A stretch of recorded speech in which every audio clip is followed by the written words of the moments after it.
بسم اللہ الرحمن الرحیم الحمد للہ رب العالمین والصلاة والسلام علی سید المرسلین اما بعد اعوذ باللہ من الشیطان الرجیم بسم اللہ الرحمن الرحیم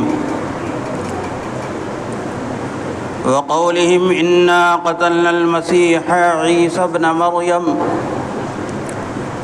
ابن رسول الله وما قتلوه وما صلبوه ولكن شبه لهم وإن الذين اختلفوا فيه لفي شك منه ما لهم به من علم إلا اتباع الظن وما قتلوه يقينا بل رفعه الله إليه وقال النبي صلى الله عليه وسلم لا تذهب الدنيا حتى يملك العرب رجل من أهل بيتي يواطي اسمه من اسمي واسم أبيه اسم أبي أو كما قال عليه الصلاة والسلام۔ معزز سامعین، عزیز طلبہ، ہم اور آپ کا ایمان اور عقیدہ ہے قرآن و حدیث پر،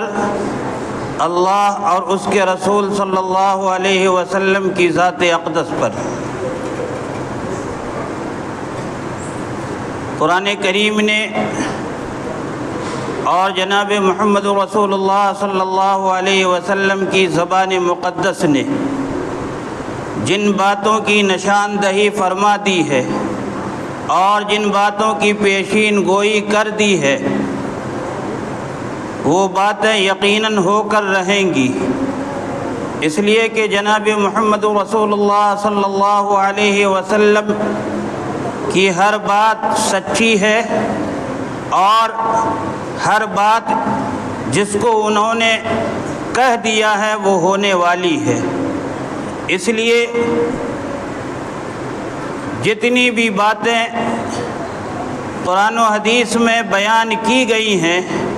اور جناب محمد رسول اللہ صلی اللہ علیہ وسلم کی زبان سے ہم تک پہنچی ہیں،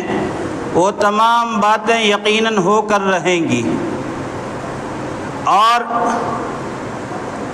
اللہ کے رسول صلی اللہ علیہ وسلم نے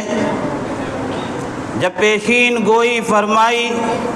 یا جن باتوں کی نشاندہی فرمائی ہیں یا ان کو دوسری زبان میں جن علامتوں کا ذکر فرمایا ہے، وہ علامتیں ظاہر ہوں گی۔ سب سے پہلی بات یہ ہے کہ ابتدائے اسلام سے ہی فتنے ابھرتے آ رہے ہیں اور قیامت تک یہ فتنے ابھرتے رہیں گے۔ ہر دور میں فتنہ نے اپنا سر ابھارا ہے اور اسلام کے جیالوں نے اس فتنے کی سرکوبی بھی کی ہے۔ بہت سارے فتنوں نے جنم لیا اور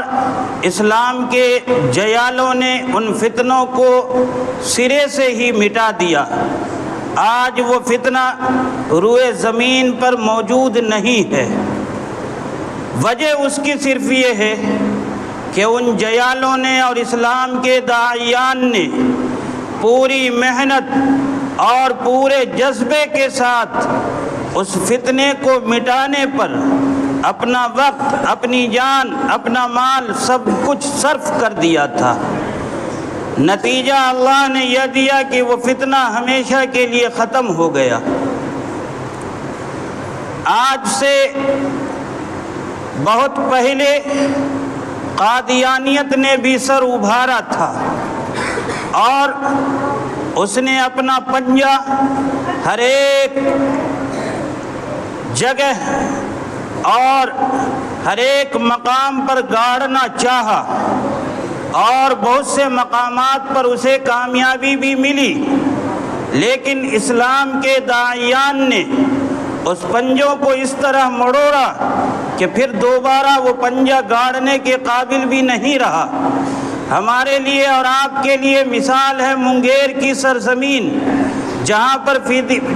پر قادیانیت نے سر ابھارا تھا، اور حضرت مولانا محمد علی منگیری رحمۃ اللہ علیہ کی شکل میں اس فتنے کو ختم کرنے کے لیے اللہ نے ایک شخص کو پیدا فرمایا، اور ان کی اسی محنت نے قادیانیت کو منگیر کے حلقہ سے اور اس کے اطراف و اکناف سے ہمیشہ کے لیے ختم فرما دیا۔ اس لیے بھائیو، یہ فتنے ابھریں گے اور ابھرتے رہیں گے۔ ہم اگر اسلام کے سچے داعی ہیں اور اسلام کے سچے جذبہ رکھنے والے ہیں تو ہمیں ہمیشہ اس فتنہ کے لیے سینہ سپر بن کر کھڑا ہو کر رہنا پڑے گا۔ بھائیو، ابھی کے موجودہ وقت میں ایک بہت بڑا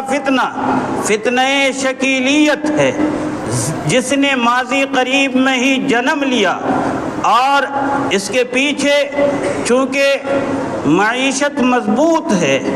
اور افراد بھی مضبوط ہیں، اس لیے اس فتنے نے بھی اپنے قدم کو بہت ہی جلد بہت دور تک پھیلا دیا اور اپنے قدم کو مضبوط بھی کر لیا۔ اور اس فتنہ کے قدم کے مضبوطی کی وجہ یہ ہے کہ ہم علماء نے شروع میں ہی اس فتنہ کے لیے نہ غور و فکر کیا، نہ سوچا، نہ اس کے لیے کسی طرح کا لائحہ عمل تیار کیا، چونکہ ہمیں خبر نہیں تھی۔ جب خبر ہوئی تو پھر یہ علماء میدان میں کود پڑے اور میدان میں کھڑے نظر آ رہے ہیں۔ بھائیو، جس طرح فتنہ قادیانیت کا اسلام سے کسی طرح کا کوئی تعلق اور رشتہ نہیں ہے، اسی طرح فتنہ شکیلیت کا بھی اسلام سے کسی طرح کا بھی کوئی تعلق اور کوئی ربط نہیں ہے، وہ خارج از اسلام ہے۔ فتنہ شکیلیت کا بانی شکیل بن حنیف ہے، جس کی پیدائش ضلع دربھنگہ کے عثمان پور میں ہوئی، اور پھر اس نے دربھنگہ کے کالج اور یونیورسٹی میں تعلیم پا کر اس نے اس فتنہ کو اپنے ذہن میں جگہ دی، اور اس کے ذریعے سے ان کے سربراہوں نے اس فتنہ کو پھیلانے کی کوشش کی، جس میں اس کے سربراہان کامیاب ہوتے نظر آ رہے ہیں۔ بھائیو، یہ شکیل ابن حنیف جس نے بیک وقت اپنے آپ کے لیے مہدی اور مسیح ہونے کا دعویٰ کیا کہ میں مسیح بھی ہوں، عیسیٰ بھی ہوں اور مہدی بھی ہوں، یہ دونوں دعوے بعین ہی اسی مرزا غلام احمد قادیانی کے طرح اس نے کیے ہیں۔ جس طرح مرزا غلام احمد قادیانی جب سٹھیا گیا تھا، جب اس کا ذہن اور اس کا دماغ اور اس کی عقل نے صحیح جانب چلنے کی عادت چھوڑ دی تھی، تو اس وقت وہ بہکی باقی یہ باتیں کیا کرتا تھا۔ آج بعین ہی یہ شکیل بن حنیف بھی اسی طرح کی بہکی باتیں کرتا ہے، اور اپنے بارے میں کبھی وہ مہدی ہونے کا دعویٰ کرتا ہے اور کبھی عیسیٰ علیہ السلام ہونے کا دعویٰ کرتا ہے، جبکہ قرآن و حدیث کی روشنی سے یہ واضح ہے کہ مہدی کوئی دوسرا شخص ہوگا، اور حضرت عیسیٰ علیہ السلام وہی عیسیٰ ابن مریم ہوں گے جن پر اللہ رب العزت نے انجیل کو نازل فرمایا تھا، اور جس کو اللہ رب العزت نے آسمان پر اٹھا لیا تھا زندہ، جس کو اللہ رب العزت نے یہودیوں کے شر سے اور یہودیوں کے مکر و فریب سے بچا لیا تھا اور زندہ آسمان پر اٹھا لیا، اور وہ قیامت کے قریب نازل ہوں گے۔ یہ شکیل ابن حنیف اپنے بارے میں دعویٰ کرتا ہے کہ میں عیسیٰ علیہ السلام بھی ہوں۔ بھائیو، ہم اور آپ مدرسہ کی چہار دیواری میں رہتے ہیں اور یہیں شب و روز ہمارا گزرتا ہے۔ ہم اور آپ تو واقف ہیں کہ عیسیٰ علیہ السلام بھی نبی ہیں اور اللہ نے ان کو آسمان پر اٹھا لیا تھا، لیکن جن کا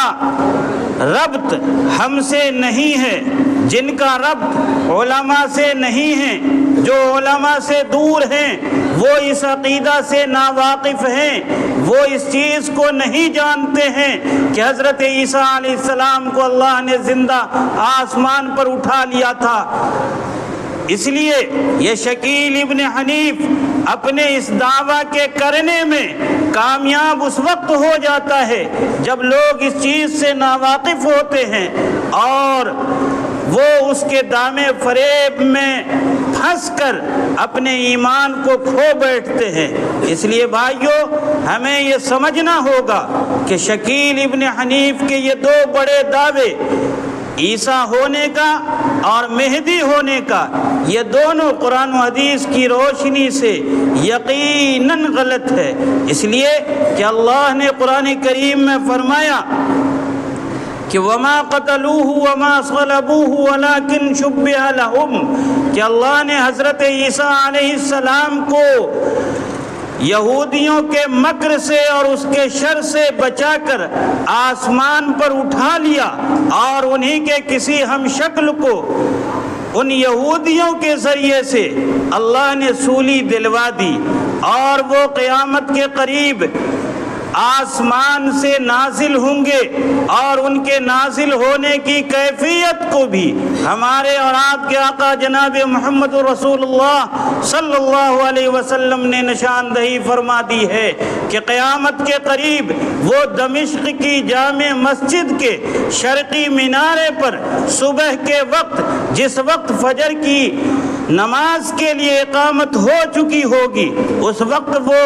دمشق کی جامع مسجد کے شرقی منارے پر دو فرشتوں کے سہارے اتریں گے، اور اس کی خبر جب وہاں کے مصلیان کو اور وہاں کے باشندگان کو ہوگی، وہ سیڑھی لگا کر ان کو اتاریں گے، اس وقت اقامت ہو چکی ہوگی۔ حضرت مہدی علیہ السلام جو نماز کی امامت کے لیے مصلی پر جا چکے ہوں گے، جب وہ دیکھیں گے کہ حضرت عیسیٰ علیہ السلام کا نزول ہو چکا ہے تو وہ پیچھے کھسکیں گے۔ جس طرح آج ہم اور آپ اگر ہمارے پیچھے استاذ آ جائیں اور ان کو دیکھ لیتے ہیں تو ہم مصلی چھوڑنے کی کوشش کرتے ہیں۔ حضرت مہدی علیہ السلام بھی مصلی چھوڑنے کی کوشش کریں گے، لیکن حضرت عیسیٰ علیہ السلام کا فرمان ہوگا کہ یہ اقامت آپ کی امامت کے لیے کی گئی ہے، اس لیے آپ ہی امامت فرمائیں گے۔ بھائیو، اور حضرت مہدی علیہ السلام کا ظہور بھی ان حضرت عیسیٰ علیہ السلام کے نزول سے پہلے ہو چکا ہوگا۔ حدیث پاک میں آتا ہے کہ حضرت مہدی علیہ السلام کا نام محمد ہوگا، اور ان کے ابا کا نام بھی عبداللہ ہوگا، اور ان کی شکل و شباہت بھی جناب محمد رسول اللہ صلی اللہ علیہ وسلم کے جیسی ہوگی، اور وہ حضرت فاطمہ کی نسل سے ہوں گے۔ اس لیے یہ شکیل ابن حنیف نہ اس کا نام محمد ہے، نہ اس کے ابا کا نام عبداللہ ہے، نہ حضرت فاطمہ کی نسل سے ہیں، اس لیے یہ کذاب ہے، جھوٹا ہے۔ یہ ہمارے سیدھے سادے نوجوانوں کو اپنے دام میں پھنسا کر ان کے ایمان کو سلب کر لیتے ہیں۔ یقین جانیے کہ یہ ہماری اور آپ کی ذمہ داری ہے، جن کے ایمان سلب ہو چکے ہیں ان کو بھی دائرہ اسلام میں لانے کی، اور جن پر محنت ہو رہی ہے ان کو بھی بچانے کی۔ اس لیے اللہ سے دعا ہے کہ اللہ ہمیں اور آپ کو اور ساری امت کو فتنہ شکیلیت سے محفوظ رہنے کی توفیق عطا فرمائے۔ آمین۔ وآخر دعوانا الحمدللہ۔